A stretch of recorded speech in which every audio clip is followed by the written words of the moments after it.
Praise the lord. సర్వాధికారియు సర్వోన్నతుడు జీవాధిపతి అయినటువంటి యేసు క్రీస్తు వారి యొక్క సర్వశ్రేష్టమైన పరిశుద్ధ నామమునకు మహిమ కలుగును గాక. ఆమేన్. దేవునికి అత్యంత ప్రియమైన దేవుని పిల్లలారా, ఈ ఉదయకాల సమయాన్ని బట్టి దేవుడు మనకు అనుగ్రహించినటువంటి ఈ ఆయుష్కాల దినాన్ని బట్టి ప్రభువును స్తుతిస్తూ దేవుని నామానికి మహిమ వచ్చే రీతిలో మిమ్మల్ని అందరినీ కూడా ప్రభు యొక్క పరిశుద్ధమైన పాదం యొద్దకు హృదయపూర్వకమైనటువంటి ఆహ్వానాన్ని అందిస్తూ ఉన్నాము. గమనించి దేవుని పాదం దగ్గరికి వచ్చి వాక్యమును విని వాక్యమును ధ్యానించి వాక్యమైన దేవుని యొక్క ఆశీర్వాదములు అందుకొనమని పొందుకొనమని, తద్వారా కుటుంబాలకు క్షేమదాయకమైన ఆశీర్వాదదాయకమైన మేలుకరమైనటువంటి స్థితిలో మీ కుటుంబాలు ఉండాలి అని ప్రార్థిస్తూ మిమ్మల్ని అందరినీ ప్రాధేయపడి ప్రభు పాదం దగ్గరకు నేను ఆహ్వానిస్తూ ఉన్నాను. మరొకసారి ఉదయ కష్టంలో మీ కుటుంబాలన్నిటికీ కూడా దేవాతి దేవుడు శుభములు ప్రసాదించును గాక. ఆమె ఉదయ కష్టంలో ఈ ఆరాధనకు వాక్య ధ్యానంకు మిమ్మల్ని ఆహ్వానిస్తూ ప్రార్థన చేసుకొని ప్రభువును ప్రస్తుతించి వాక్యము ధ్యానించుదాము. ప్రారంభపు ప్రార్థన. స్తోత్రము స్తోత్రము స్తోత్రము స్తోత్రము దేవ కృపామయుడా, మీకు వేలాది వందనాలు తండ్రి. జాలిగల దైవమా, మీకు వేలాది వందనాలు చెల్లించుకున్నాం తండ్రి. ప్రభా, మమ్మల్ని సజీవులకు లెక్కలో ఉంచిన దీన్ని బట్టి మీకు వేలాది వందనాలు తండ్రి. ప్రభా, స్తోత్రాలు స్తోత్రాలు తండ్రి. లెక్కలేని స్థితులు స్తోత్రాలు చెల్లించుకుంటున్నాం తండ్రి. ప్రభా, భయంకరమైన తండ్రి ప్రపంచమంతా భయంకరమైన స్థితిలో ఉన్నప్పటికీ తండ్రి ప్రభా, మమ్మల్ని తండ్రి ప్రభా సజీవులకు ఉంచినందుకు మీకు వేలాది వందనాలు చెల్లించుకుంటున్నాం తండ్రి. అలాగే తండ్రి, ఈ వర్తమానంలో ఏమి విధించున్నారో తండ్రి, ఆ వర్తమానానికి తండ్రి ప్రతిఫలము తండ్రి ప్రభ మాకు అనుగ్రహించమని బ్రతిమలాడుతున్నాం తండ్రి. తండ్రి ప్రభ, మీ సేవకుడైనా తండ్రి ప్రభ తండ్రి నిలవబెట్టి తండ్రి ప్రభ వాడుకోమని బ్రతిమలాడుకుంటున్నాం తండ్రి. ప్రభా, స్తోత్రాలు తండ్రి. లైవ్లోకి వస్తున్న బిడ్డలను తండ్రి ప్రభ, చూస్తున్న బిడ్డలను తండ్రి ప్రత్యేకంగా ఆశీర్వదించి కుటుంబాలను ఆశీర్వదించండి తండ్రి. అనేకులు తండ్రి ప్రభ COVID-19 తండ్రి బారిన పడి తండ్రి ప్రభ మంచాన్ని పడిన బిడ్డలు ఎంతోమంది ఉన్నారు తండ్రి.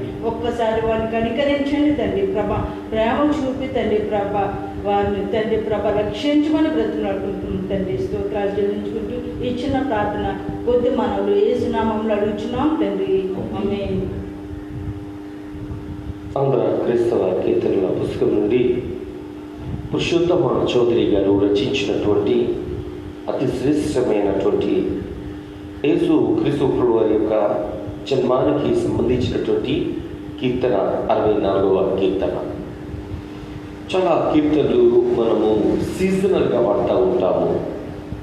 నేను అంటున్నాను, ప్రతి కీర్తన బైబిల్లో ఉన్నటువంటి ప్రతి మాట కూడా ప్రతి దినము ప్రతి సందర్భంలోనూ కూడా జ్ఞాపకం చేసుకోవాల్సినటువంటి మాటలై కీర్తనలై ఉంటా ఉన్నాయి. కనుక ఈ ఉదయకాల సమయంలో ఈ వాక్య ధ్యానం కొరకు వాక్యమై ఉన్న దేవుని పాదం దగ్గరికి వస్తున్నటువంటి వారులారా, ప్రతి కీర్తన కూడా ఆస్వాదించండి, కలిసి పాడండి, నేర్చుకోనండి, ప్రభువుకు మహిమకరంగా జీవించండి. దేవుడు మిమ్మలను మీ కుటుంబాలను వర్ధిల్లింపచే రీతిలో ఈ ఆంధ్ర క్రైస్తవ కీర్తనలను నేర్చుకుని ప్రభువును ప్రస్తుతించాల్సిందిగా నేను మీకు ఆహ్వానాన్ని తెలియజేస్తూ 64వ కీర్తన పురుషోత్తమ చౌదరి గారు రచించినటువంటి కీర్తన. వినరేయో నరులారా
క్రీస్తు మనుజావతారుడాయో వీరరే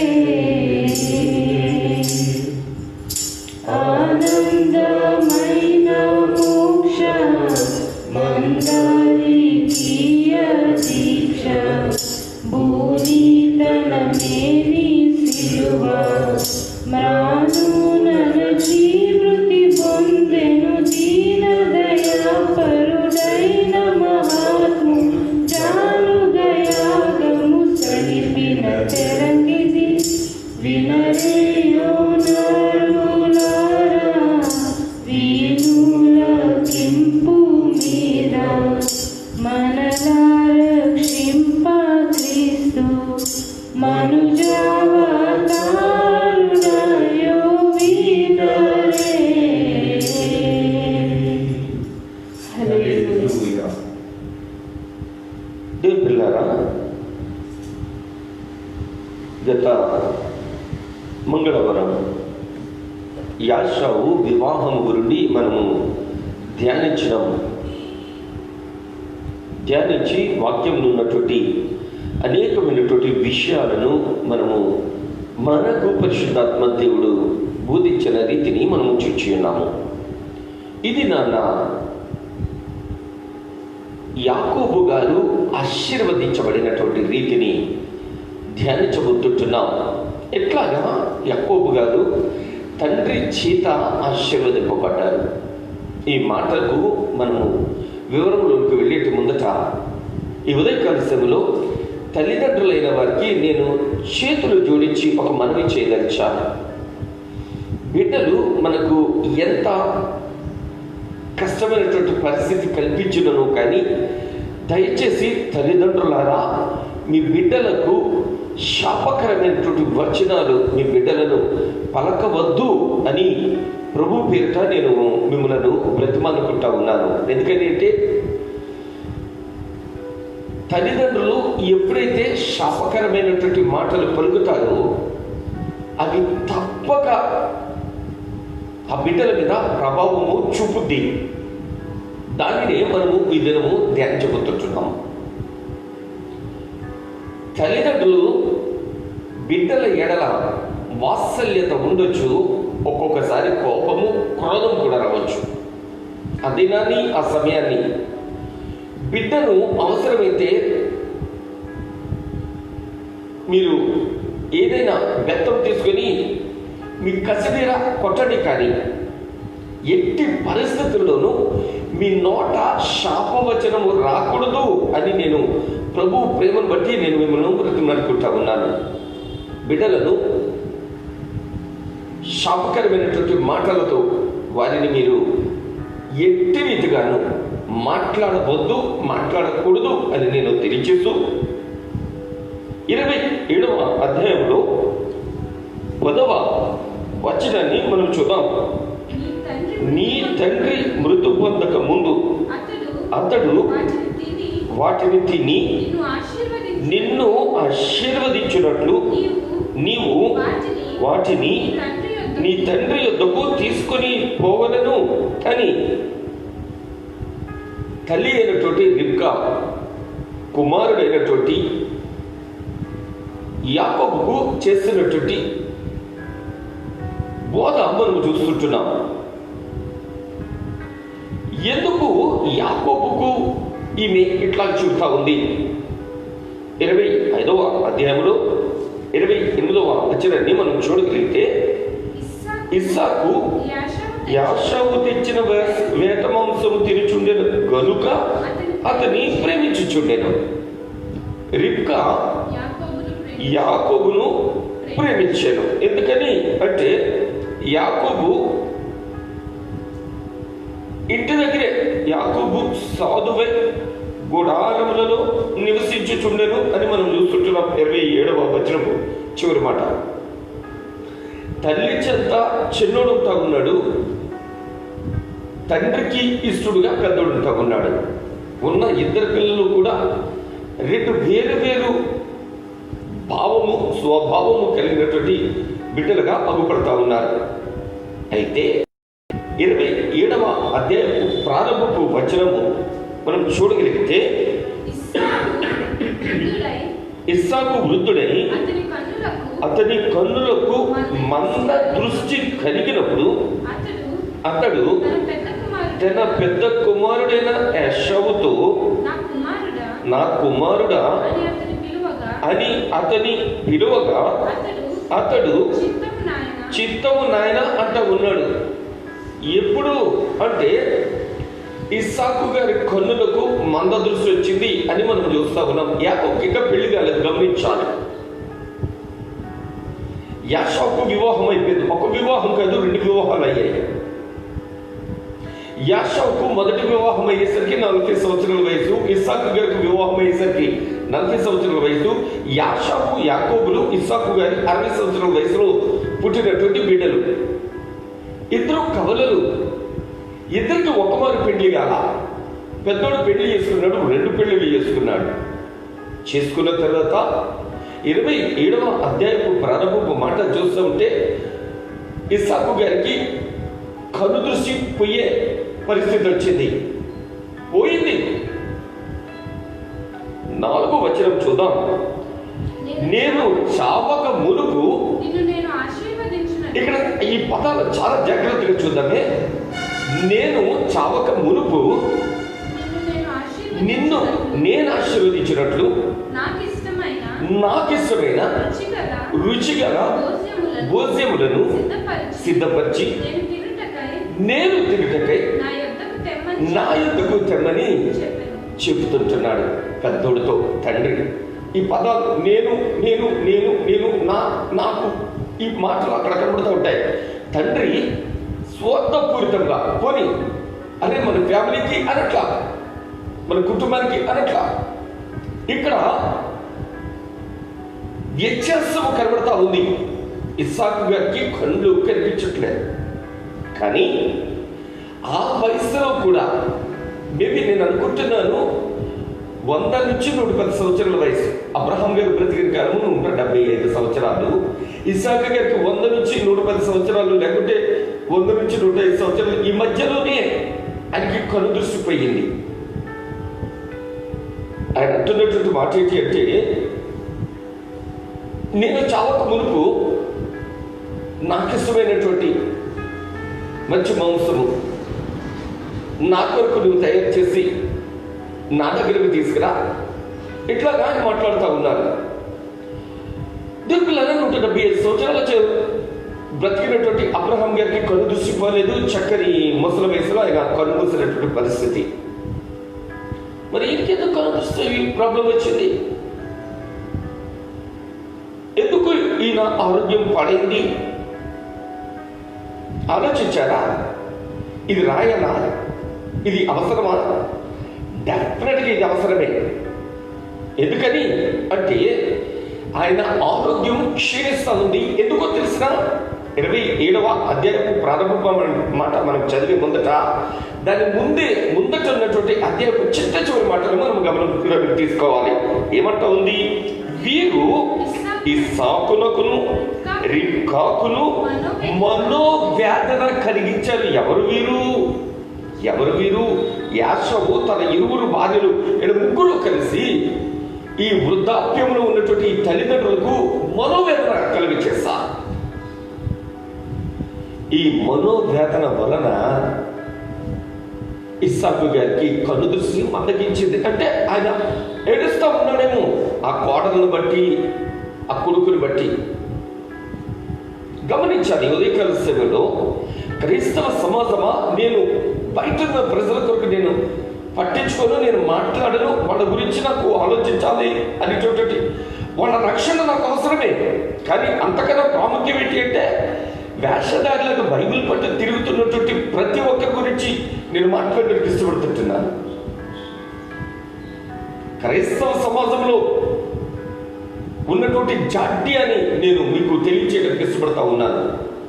నువ్వు క్రైస్తవుడిగా నటిస్తూ నీ తల్లిదండ్రులను నిర్లక్ష్యం చేస్తూ ఉంటే, ఆలక్ష్యం చేస్తూ ఉంటే, వారిని మనోవేదనకు గురి చేస్తూ ఉంటే జాగ్రత్త, ప్రతిఫలం అనుభవించక తప్పదు.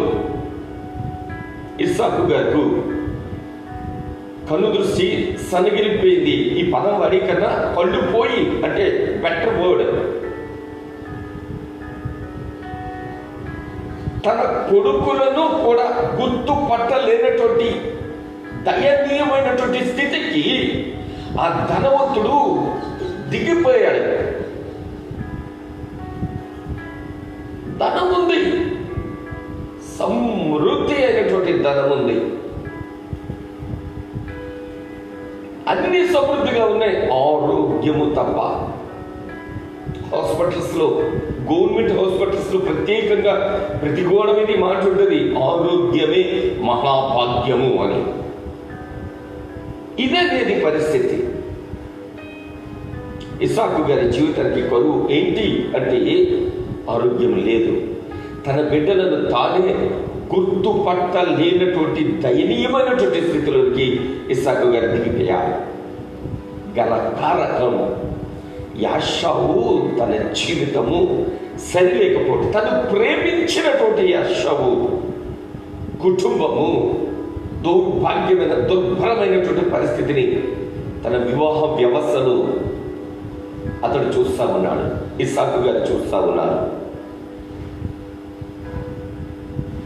ఆదికాండంలో దేవుడు మొదటి 2వ అధ్యాయంలో ఆయన మాట్లాడుతున్నటువంటి మాట, పురుషుడు తన తల్లిని తండ్రిని విడిచి తన భార్యను హత్తుకొనును, వారి యొక్క శరీరమై ఉండును. తల్లిదండ్రులను విడిచిపెట్టడం అంటే వదిలేమన్నారు. బాధ్యత లేకుండా వారిని మీ బతుకు మీరు బతకండి, మీ చావు మీరు చావండి అని విడిచిపెట్టడమా? క్రైస్తవ సమాజానికి ఉన్నటువంటి మరో జాడ్యం ఏంటి అంటే కనుక, బ్రతుకుడుగా ఇప్పుడు వెతుకులు పెట్టడం కానీ చచ్చిపోతే కొన్ని వందల మందిని పోగేసి ఒక గొప్ప విందు చేస్తారు. నేను అంటున్నాను, ఆ విందుకు వచ్చేటటువంటి ఖర్చులో దశమ భాగం వాళ్ళ జీవితాలకు ఖర్చు పెడితే వాడు ఇంకా చాలా కాలం మంచి ఆరోగ్యంతో ఆయుష్తో కలిగి వాడు జీవించేవారు. బ్రతుకుడుగా కూడు పెట్టడం, చచ్చిపోయాక మంచి సమాధి కట్టేస్తాడు, చచ్చిపోయాక మంచిగా ఈ మందు కాల్పులతో ఊరేగింపుగా తీసుకెళ్తాడు, బుద్ధింద్ర పీడ అన్నట్లుగా. ఆలోచించండి, ఉదయకాల సమయంలో నువ్వు చేస్తున్నటువంటి స్థితి, నువ్వు చేస్తున్నటువంటి నడవడిక, నువ్వు చూస్తున్నటువంటి నీ బ్రతుకు ఎట్లా ఉంది? వాక్యం అంటది, అపోస్తలుడైన పౌలు గారు ఎఫెసీ సంఘానికి రాసు 6వ అధ్యాయంలో, మీరు భూమి మీదే దీర్ఘాయుష్యవంతులుగా, అంటే ఎక్కువ కాలం బతకాలి అంటే నీ తల్లిని తండ్రిని సన్మానించు. చాలా మంది అల్పాయుష్కులుగా ఉండడానికి గల కారకం తల్లిదండ్రులను సన్మానించకే,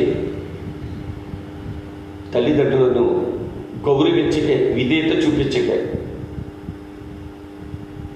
సన్మానించడం అంటే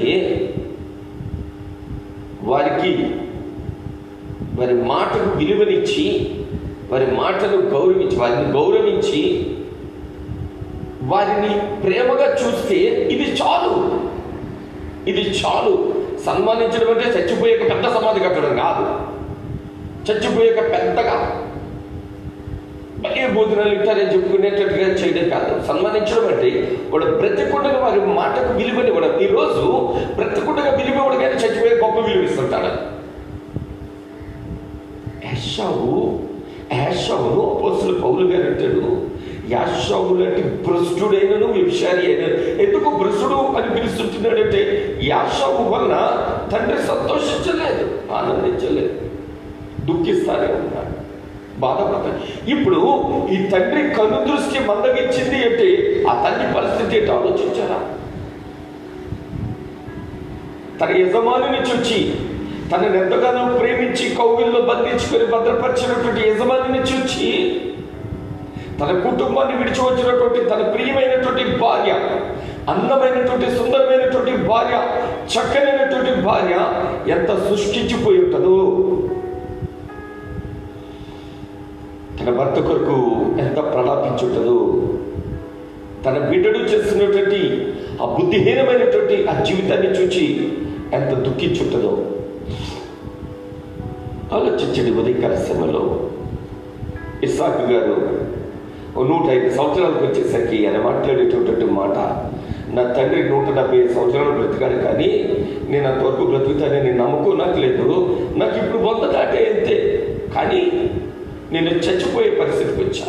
నేను చచ్చిపోక ముందు నువ్వు తెచ్చేది ఏమన్నా ఉంటే ఒకసారి తినేసి చచ్చిపోదాం అనుకుంటున్నా. నువ్వు తెచ్చి నాకు పెట్టి చాలా కాలమైందిరా పెద్దోడా. నీ చేతి ఉంటే నీ భార్య రాకముందు చాలా చక్కగా తెచ్చిపెట్టేవాడు నాకు. తెచ్చి చాలా కాలమైంది. కనీసం ఈ రోజైనా కాస్త నాకు నా నోటికి రుచికరమైనటువంటి ఆహారాన్ని నువ్వు తెచ్చిపెట్టరా. మీ అమ్మ తెచ్చే వంట రోజు తింటున్నాను కదా, కాస్త బోరింగ్గా ఉందిరా నాకు. అమ్మ చాలా బాగా చూస్తుంది, నేను అమ్మ చాలా ప్రేమించి చూస్తూ ఉంది, అమ్మ చాలా ప్రేమగా చూస్తూ ఉంది. కానీ నీ చేతి వంట తినాలని ఉంది రాని ఆ తండ్రి ఆ కొడుకును ప్రాధాన్యపడుతుంటున్నాడు. ఎంత దయనీయమైన పరిస్థితి ఆలోచించండి. ఉదయం ఎంత దౌర్భాగ్యమైనటువంటి పరిస్థితి. మీ అమ్మ నన్ను ప్రేమగా చూడట్లేదని కాదు నా ఉద్దేశం. నీ ప్రేమ నాకు దొరకట్లేదురా. నీ భార్య వచ్చిన తర్వాత నువ్వు నన్ను పట్టించుకోవడం మానేసి నువ్వు ఎక్కడికో పోయేవరా. నీతో మాట్లాడటమే కరువైపోయింది నాకు. ఈ ఉదయం చాలా వేదనతో నేను మాట్లాడుతూ ఉన్నాను. గమనించండి భార్య భర్తలారా, మీ తల్లిదండ్రులను ప్రేమతో చూడండి, ప్రేమించండి వారిని. ఈ వయసులో మీరు వాళ్ళకి ఏదో చేసి వాళ్ళని కాదు, మీ ప్రేమపూర్వకమైనటువంటి మాటలు, మీ ప్రేమ వారిని ఇంకా జీవింపచేస్తుంది, ఆనందింపచేస్తుంది, ఆరోగ్యంతోనూ ఆయుష్తోనూ వారిని నింపి నడిపిస్తుంది. గమనించండి బిడ్డలారా. ఈ ఉదయం యాషావును ప్రతిమానుకుంటున్నాడు తండ్రి. ఎంత దయనీయమైన పరిస్థితి అండి. ఏమైంది యాషావుకు? ఎంతసేపు ఆ భార్యతో కొట్లాటే కానీ, ఆ కుటుంబపు గొడవలే కానీ, అరే నా వృద్ధాప్యమందు నన్ను ఎంతగానో ప్రేమించి చూసినటువంటి నా తల్లిదండ్రులను నేను పట్టించుకోవట్లేదు అనేటటువంటి ఇంగితం అతడికి కొరమయ్యేది. దేవుని పిల్లలారా, ఆలోచించండి. దేవుని వాక్యాన్ని ఆలోచించండి. దేవుని వాక్యం దగ్గర సరి చేసుకోండి మీ జీవితాన్ని. పౌలు గారు చాలా కఠినమైనటువంటి మాట వాడుతుంటున్నాడు. భ్రష్టుడైనను వ్యభిచారి అంటే తల్లిదండ్రులను చూడకపోవడమే భ్రష్టత్వము అంటే, తల్లిదండ్రులను గౌరవించకపోవడమే భ్రష్టత్వం అంటే. వారు నీ కొరకు పుట్టినప్పుడు ఎంతో ప్రయాసపడి నిన్ను పెంచడానికి ఎంతో ప్రయాసపడితే వాళ్ళ చావు దగ్గరికి వచ్చిన తర్వాత వాళ్ళని నువ్వు ప్రయాసపెడుతుంటున్నావేమో. జాగ్రత్త. యాషావు తన భార్యలు యాకోబుకు మాదిరిగా ఉండవలసిన వారు. తన తల్లిదండ్రులకు మనోవేదన కలిగిస్తా ఉన్నారు, దుఃఖము చెందుతా ఉన్నారు, బాధపడతా ఉన్నారు. నిద్ర కరువై, ఆరోగ్యం పాడై, ఆహారం తీసుకోలేక, ఎందుకు వచ్చింది బ్రతుకు అన్నట్లుగా, ఎందుకొరకు నేను ఇంకా బ్రతుకుతున్నాను అన్నట్లుగా, ఇదే ఒక బ్రతుకేనా అన్నట్లుగా, ఇలాంటి బ్రతుకు కోసమా నేను ఇంకా ఉన్నది అన్నట్లుగా దుఃఖిస్తూ ఉన్నారు. పిల్లలారా, దయచేసి మీ తల్లిదండ్రులకు విలువనివ్వండి. నేను అనుభవముతో అనుభవించి చెబుతున్నటువంటి మాట. 2003వ సంవత్సరం, అది నాకు బాగా గుర్తు. మే నెలే అనుకుంటా, ఫస్ట్ వీక్లో నేను మా అమ్మగారు కలిసి వారు పెన్షన్ తీసుకోవడానికి బ్యాంకుకి తీసుకెళ్ళడం జరిగింది. వారు పెన్షన్ తీసుకున్న తర్వాత వారు టీచర్గా పనిచేసేవారు నా తల్లి. వారు పెన్షన్ తీసుకున్నాక ఇంటికి తీసుకొచ్చేస్తా ఉంటే అమ్మ అన్నారు, నాన్న నాకు తెలిసిన టీచర్ ఉన్నారు కదరా, అవును పలకరించేద్దాం అన్నారు. నన్ను నాన్న అని పిలిచేవారు. అలాగే అని ఆ టీచర్ గారి ఇంటికి తీసుకెళ్ళాను నేను. ఆ టీచర్ గారు ఆ ఇంట్లో కుర్చీలో కూర్చుని ఉన్నారు. మేము గేట్ దగ్గరికి లోనికి వెళ్తూ ఉంటే మమ్మల్ని చూచి, నన్ను మా అమ్మగారిని చూచి ఆవిడ కుర్చీలో కూర్చుని ఏడ్చేస్తున్నారు. మా అమ్మగారు దగ్గరికి వెళ్ళిపోయి గట్టి పట్టుకుని, ఇదేం టీచర్ గారు ఇలా ఏడుస్తున్నారంటే, నీ కొడుకు చూడమని నేను ఎంత జాగ్రత్తగా చూసుకుంటున్నాడు, నాకు ఉన్నారు, 4 కొడుకులు. ఏం సుఖం, ఎవరు పట్టించుకోవట్లేదు అని ఆవిడ అంటా ఉంటే, నా తల్లి అన్నటువంటి మాట ఈరోజు నా ఈ స్థితికి కారణమైంది. ఏమన్నారో తెలిసిన, టీచర్ గారు, నా కొడుకండి యవ్వనంలో ఉన్న కూతుర్ని తండ్రి ఎలా కాపాడతాడో అలాగ నా కొడుకు నా గురించి శ్రద్ధ తీసుకుంటాడండి, అంత జాగ్రత్తగా చూసుకుంటాడు అన్నారు ఆవిడ. ఆ మాటే ఈరోజుకి నన్ను ఇంకా బ్రతికింప చేస్తూ ఉంది, ఈ స్థితికి కారణమయ్యేది. బిడ్డలారా, నేను మీ అందరినీ మీ పాదాలకు నమస్కరించి నేను బ్రతిమలాడి ఒక మాట చెప్పనా, మీ తల్లిదండ్రుల నోటి నుండి ఆశీర్వాదపు వచనాలు మాత్రమే రావాలి. మీ తల్లిదండ్రుల ద్వారా మీరు దీవించబడాలి. మీ కొరకు వాళ్ళు వారి జీవితాన్ని వెచ్చించారు కదా, వారి కొరకు మీరు కొంచెము సమయము కొంచెము ధనము వెచ్చించలేరా? కొంచెము మీ మాటలు పొదుపుగా చక్కగా ప్రేమగా వారితో మాట్లాడలేరా? ఈరోజు చాలామంది బిడ్డలు ఉద్యోగస్తులై దూరాన్నుంటూ కనీసం తల్లిదండ్రులు ఉన్నారు అనేటువంటి మాట మర్చిపోయి వాళ్ళకి ఫోన్ చేద్దాము, వాళ్ళతో ఫోన్ చేసి ప్రేమగా మాట్లాడడం అనేటటువంటి ఇంగితము కూడా కనువైనటువంటి బిడ్డలు ఉన్నారు. క్రైస్తవులు వేషం వీళ్ళది, క్రైస్తవ వేషం వీళ్ళది. నేను అంటున్నాను, యాషావులాగా బ్రతకమాకండి. అలాంటి బ్రతుకు వద్దునే వద్దు, అలాంటి బ్రతుకు వద్దునే వద్దు. తల్లి చిన్నోడిని ప్రేమించడానికి కారణం ఏంటి అంటే, తల్లి చెంగు పట్టుకుని తండ్రిని జాగ్రత్తగా చూసుకుంటూ ఆ చిన్నోడు ఆ ఎంటనే పడి ఉన్నాడు. చాలామంది అనుకుంటారు వివాహం అయిన తర్వాత వివాహమైన మీద ప్రేమ తగ్గిపోతూ ఉన్నవాడి మీద ప్రేమ పెరుగుతుంది. కానీ కాదు, ఇద్దరు సమానమైన తల్లిదండ్రులు. కానీ ఆ బిడ్డల యొక్క మెంటాలిటీ వాళ్ళను దూరపరుస్తూ ఉంది. నేను అంటున్నాను, ఉదయకాల సమయంలో నీవెలా ఉన్నావు? నీవెలా జీవిస్తున్నావు? నీవెలా బ్రతుకుతున్నావు? నీవెలాంటి జీవితం కలిగి ఉన్నావు? దేవుడు మెచ్చే జీవితమా? దేవుడిచే ఆశీర్వదింపబడే జీవితమా? తల్లిదండ్రులు ఆనందించే జీవితమా? తల్లిదండ్రులకు సంతోషదాయకమైనటువంటి జీవితమా? గమనించండి దయచేసి.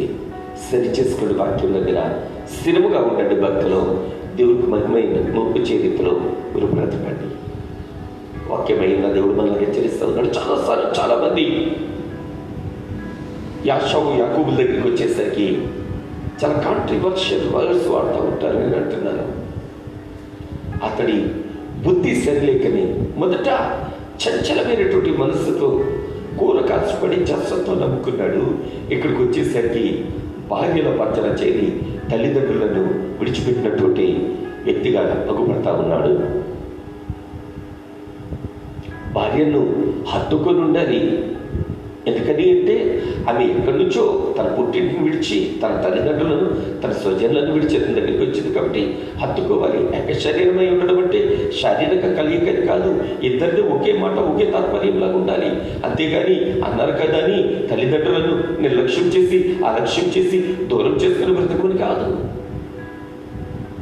వాక్యమై ఉన్న దేవుడి మీద కలసముల మనతోటి మాట్లాడుతున్నటువంటి మాట ఏంటి అంటే కనుక, తల్లిని తండ్రిని ముదిమినందు వారిని గౌరవించాలి, వారిని ఆదరించాలి. నేను సులువును మాట్లాడుతున్నటువంటి మాట. ముదిమినందు ఆ తల్లిదండ్రులకు మనోవేదనకు కారకం కాకూడదు. వారికి మనోవేదన వచ్చే రీతిగా జీవించకూడదు. ఉదయ కలసంలో పరిశుద్ధాత్మ దేవుడు నన్ను హెచ్చరిస్తూ తెలియచేస్తున్నటువంటి మాట, నీ తల్లిదండ్రులకు విలువనివ్వు, నీ తల్లిదండ్రులకు విధేయత చూపించు. 175 సంవత్సరాలు బ్రతికినటువంటి అబ్రహాం గారు హ్యాపీగా కన్నుమూసారు. కానీ 100 సంవత్సరాలు దాటినటువంటి అబ్రహాం గారి కుమారుడైనటువంటి ఇస్సాకు హ్యాపీగా లేడు. చాలా బాధతోటున్నాడు, చాలా వేదంతోటున్నాడు, చాలా దుఃఖంతోటున్నాడు. ఆ కొడుకుతో మాట్లాడడమే గగనమైపోయింది. అట్లాంటి కొడుకు కబురు పెట్టి పిలిచి ఆయన మాట్లాడుతున్నటువంటి మాట మరొకసారి నేను జ్ఞాపకం చేసి ముగిస్తాను. 4వ వచనంలో, నేను చావక మునుపు నిన్ను నేను ఆశీర్వదించినట్లు రుచిగల భోజనము సిద్ధపరిచి నేను తినుటకై నా యొద్దకు తీసుకురా. ఇది తండ్రి కోరుతున్నటువంటి చివరి కోరిక, కొడుకును కోరుతున్నటువంటి చివరి కోరిక. నేను చావక మునుపు ఇక ఆ కొడుకు తెచ్చిపెట్టే చచ్చిపోతాడు అన్నట్లుగా ఆ రోజు ప్రేమను కురిపించేస్తాడేమో యాషావు.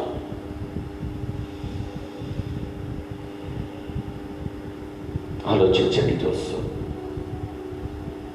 నీ కొరకు ఎన్నో రోజులు పస్తులు ఉంది. నీ తల్లి నీ ప్రసవం అయిన తర్వాతన నీ ఆరోగ్యం కొరకు ఆమె పచ్చం చేసింది. చాలా రోజులు ఆహారం మానేసింది నువ్వు ఆరోగ్యంగా ఉండాలి. చాలా దినాలు నిద్రపోలేదు నీ ఆరోగ్యం కొరకు. నీ ఆరోగ్యం కొరకు, నీ ఆయుష్ కొరకే నీ తండ్రి ఎంతో కష్టపడ్డాడు. అట్లాంటి తల్లిదండ్రులను ముదిమి వచ్చినప్పుడు నువ్వు నిర్లక్ష్యం చేస్తే నీకు ఆయుష్ ఉండదు అని అపోస్తలుడైన పౌలు గారు చెప్తా ఉన్నారు. ఈ మాటను గమనంలోకి తీసుకొని దయచేసి ఈరోజు ఎవరైనా ఈ వాక్యం వింటున్నటువంటి వాళ్ళు ఎవరైనా తల్లిదండ్రులను నిర్లక్ష్యం చేస్తే కనుక, ఆలక్ష్యం చేస్తే కనుక, అశ్రద్ధ చేస్తే కనుక సరి చేసుకోనండి. వాక్యంలో మీ జీవితాలు స్థిరపరచుకోనండి. నటించమాకండి. సమాజంలో దేవుని కొరకు, దేవుని చేతులు, దేవుని సాక్షులుగా జీవించండి. స్థిరమైనటువంటి భక్తి, దేవుడు మెచ్చే భక్తి చేయండి. దేవుని చేత దీవించబడండి. దేవుని ఆశీర్వాదాలు పొందుకోనండి. తల్లిదండ్రుల యొక్క ప్రేమను పొందుకున్నటువంటి నీవు ముదిమలో నీ ప్రేమను వారికి పంచి వారి యొక్క సంతోషదాయకమైనటువంటి ముగింపు కొరకు నువ్వు చక్కని బిడ్డగా ఉంటే కనుక దేవుడు నిన్ను తప్పక కృపతో జ్ఞాపకం చేసుకొని దీవెనకరమైన, ఆశీర్వాదకరమైన, మేలుకరమైన జీవితం నీకు అనుగ్రహిస్తున్న అట్టి కృప పరిశుద్ధాత్మ దేవుడు అనుగ్రహించిన రీతిగా ప్రార్థన చేసుకుందాం. ప్రభు యొక్క సహాయం అడుగుదాం. ఆయన కృపను పొందుకుందాం. మీ తిరిగి ప్రేమ కలిగిన మా తండ్రి, మీకు వందనాలు, స్తుతులు, స్తోత్రాలు. ఆయన ఈ ఉదయం నాకు కావలసినటువంటి అద్భుతమైనటువంటి వాక్య సందేశాన్ని మీరు మాకు బోధించారు. స్తోత్రాలు ప్రభువా. చాలామంది తల్లిదండ్రులు వారి బిడ్డలు మాట్లాడడమే గగనమైపోయినటువంటి దినాల్లో యాషావును మా ముందట ఉంచి, యాషావు జీవితాన్ని, యాషావు కుటుంబాన్ని మా ముందట ఉంచి తన కుమారుని తండ్రి అడుగుతుంటున్నట్టుగా ఈరోజు ఈ వాక్యం విన్నటువంటి బిడ్డలను నిపక్షంగా నేను బ్రతుకుతుంటున్నాను. నాయన, బిడ్డలు వారి జీవితాలు మార్చుకొని, బుద్ధి తెచ్చుకొని వాక్యాన్ని సరిగా జీవించి మీరుండే ఆశీర్వాదంలో తల్లిదండ్రులు ఉండే దీవుల్లో పొందుకున్నటువంటి బిడ్డలుగా వారిని తీర్చిదిద్దామని పెట్టుకుంటా ఉన్నాను తండ్రి. ప్రత్యేకంగా ఈ ఉదయకాల సేవలో ఏ తల్లిదండ్రులైతే కన్నీటితోటున్నారో వారి కన్నీటిని ఆనంద పుష్పాలుగా మార్చు రీతిలో ఈ వాక్యంతో తల్లిదండ్రులకు మాదిరిగా సంతోషదాయకమైనటువంటి బిడ్డలుగా వాక్యం విన్నటువంటి బిడ్డలను తీర్చిదిద్ది వారి ద్వారా మీరు మనం పొందుకునండి. నాయన, ఈ ఉదయకాల సేవలో జన్మదినాలు, వివాహ దినాలు జరుపుకుంటున్నటువంటి బిడ్డలను కృపతో జ్ఞాపకం చేసుకుని మీ కోవిడ్లో దీర్ఘశాంతి భవిష్యత్తు ఆయన అనుగ్రహించండి ప్రభా. ఎవరైతే ఈ ఉదయకాల సేవలో బలహీనమైన స్థితితో, అనారోగ్యకరమైనటువంటి పరిస్థితితో, ఆందోళనకరమైనటువంటి స్థితితో, ఆర్థికపరమైనటువంటి ఇబ్బందులతో నేను బిడ్డల వల్ల కానీ, పరిస్థితుల వల్ల కానీ మానసికమైనటువంటి ఒత్తిడిలో ఉన్నారు, కృపతో వారిని జ్ఞాపకం చేసుకొని మీ కృపకు వీటిలో వారిని భద్రపరచుకొని మీ మహిమకు వారిని వినియోగించుకోమని వేడుకుంటున్నాం తండ్రి. మీ దివ్య ఆశీర్వాదము, మీ దివ్య ఆశీస్సులతో నింపి ప్రభా మీ చిత్తంలో శనివారం ఉదయం మీ పరమ పవిత్రమైన పాదాల దగ్గర చేరి ప్రార్థించి, స్తుతించి, ఆరాధించు పర్యంతము కృపా కనికరంతో మమ్మలను, మా కుటుంబాలను నీకు బలపరచుకోండి.